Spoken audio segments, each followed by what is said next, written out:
আগামী দিনে সামগ্রিকভাবে বাংলাদেশের অবস্থান কোথায় সেটাকে আপনারা বিচার করবেন, বিশ্লেষণ করবেন।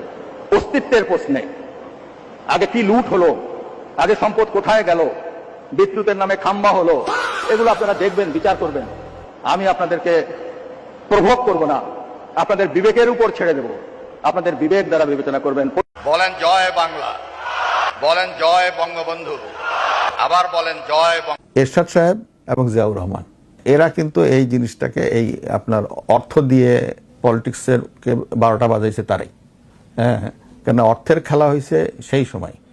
কিন্তু সেখান থেকে যে বাংলাদেশ আওয়ামী লীগ, ছাত্রলীগ বা যুবলীগ বা শ্রমিক লীগ, কৃষক লীগ, স্বেচ্ছাসেবক লীগ সেখান থেকে যে অনুপ্রাণিত হবে এটা কখনো কাম্য নয়, তাই না? কিন্তু 75-এর পর অবৈধ সামরিক সরকার এই বিচার প্রক্রিয়া বন্ধ করে দিয়েছিল।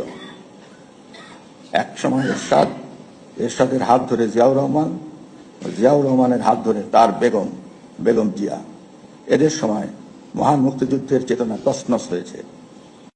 2001 থেকে 2006 সন পর্যন্ত বাংলাদেশ 4 বার দুর্নীতিতে চ্যাম্পিয়ন হয়েছে। কোন মন্ত্রী, কোন এমপি, কোন সাংসদ, কোন আমলা আপনাদের সময় অ্যান্টি কারাপশন কমিশনের মুখোমুখি হয় নাই। আওয়ামী লীগ সরকারের বাংলাদেশকে দুর্নীতিতে চ্যাম্পিয়ন বানিয়ে 2001 সালের জুন মাসে ক্ষমতা থেকে বিদায় নিয়েছিল।